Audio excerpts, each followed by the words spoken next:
አሁን እኮ ትልቅ ልጅ ሆነሻል አዎ ግን እና እና ትልቅ ልጅ ሆንኩ እንደሆነስ ትልቅ ልጅ ደግሞ ይሰጣል ብዙ ጊዜ።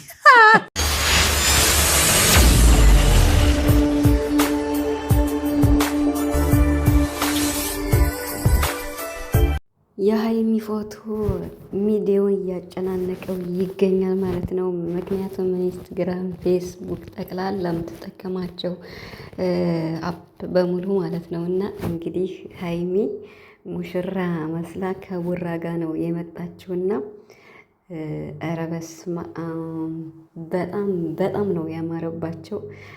ቡራም እንግዲህ የለበሰው ሱፍ በጣም ነው የሚያምረው። በጣም አምሮበታል እሱ ራሱ እንግዲህ ቅመሟን በሚፈልገው ቋንቋ እያወራት ይገኛልና ሀይሚ ደግሞ እያት እንዴት እንዳማረባት በስመ አብ። ልብሱን እንግዲህ ቡራ እኔ ነኝ የገዘውላት ብሏል። እንግዲህ ሰርፕራይዝ ሆናለች ማለት ነው። ከስንት ጊዜ በኋላ ፍቅራቸው ተመልሷል ማለት ነው። ሰላም ሰላም ቤተሰብ እንዴት ናቸው? አለው ሰላማችሁ ብዛ በያላችሁበት እያል ውድ ቤተሰቦቼ ጠፍቻለሁ። በጣም ይቅርታ ማለት ነው። ከስራ አንጻር ነው። ጨረቃዎች ቪዲዮዋቸውን እንግዲህ እያየው ነው እና በጣም አምሮባቸዋል። በጣም እንግዲህ ለሁላችሁም ለክርስትና እምነት ተከታዮች እንኳን ለወረደ ለዐቢይ ጾም አደረሳችሁ። ዛሬ እንግዲህ አንድ ብለናል ማለት ነው። ጾሙን የሰላም የፍቅር የበረከት አገራችን ሰላሟን የሚመለስበት ይሆንልን አሜን። እንግዲህ ጨረቃዎች በጣም አስደስተውናል። በጣም እንግዲህ ቫላንታይን ቀን አክብረዋል ማለት ነው እና ቡራ እንግዲህ ወይን ሁሉን ነገር አዘጋጅተው በጣም እየቀለደ ነበር። አንቺ እኮ ትልቅ ልጅ ነሽ እያለ ነበርና በጣም ነው ያማረባት ሀይሚ። የምሬን ቃል የለኝም። ቆንጆ ናት፣ ታምራለች ይባላል። የአሁኑ ደግሞ በጣም ልዩ ነው። በጣም ከሚባለው በላይ የዛሬው የተለየ ነው እና ቡራ ራሱ አስደምመዋለኝ።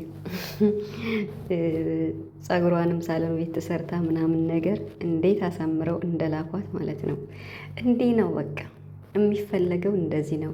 ታዲያ እንዲህ አይነት ቪዲዮ ሲለቀቅ ደግሞ በጣም እንዴት ነው አይከፈልበትም። በላይክ መጀመር አለበት። የምሬን ማለት ነው። ቪዲዮንማ መቼም የሚፈልግ ሰው ሙሉን ነው የሚያየው። እኔማ በሁለት አካውንት በኖርማል አየዋለሁ። ከፈለኩም ደግሞ በሌላም አካውንት አያለው ማለት ነው። ምክንያቱም ተደጋግሞ ሲታይ ይቀንሳል ይባላል እና በጣም ብዙ ላይክ የሚያስፈልገው ቪዲዮ ነው። ስለዚህ ቡራ ደግሞ ጉዞ ወደ 350 ሺህ እያለ ነው።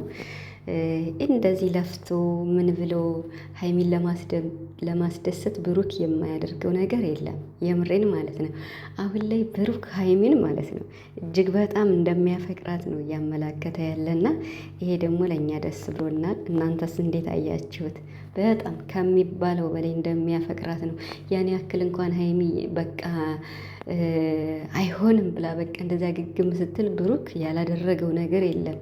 በሴትም ያንጣ ምንም ይበል ያው ሀይሚን ለማሳመን ያደረገው ጥረት ነው። ሁለተኛ እንግዲህ እንደዚያ እንዳይለመደው አድርገዋለች ማለት ነው እና በጣም ፈታኝ ጊዜ ነው ያሳለፉት ከሚባለው በላይ። አሁን የጨረቃ ፋሚሊ ደስ ብሏቸው ቪዲዮቸውን እያያችሁ ነው።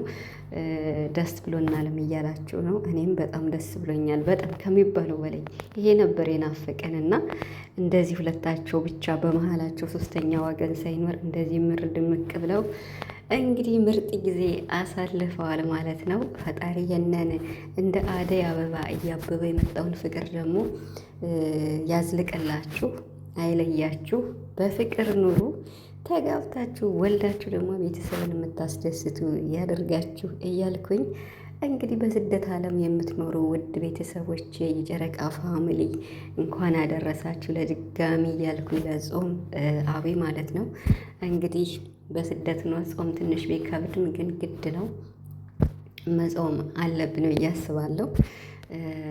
እንግዲህ ብርታቱን ይስጠን ከስራ ጋር ማለት ነው እና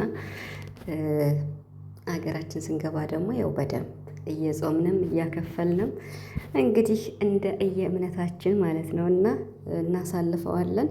ብቻ ግን በጣም ደስ ብሎኛል። ጨረቃዎች አይለያችሁ፣ በፍቅሩን ያብዛላችሁ። ቡራ ደግሞ ትችላለህ፣ ማዛጉንም ትችልበታለህ፣ መቀለዱንም ማስደሰቱንም ትችልበታለህ። ቡራ ይመችህ።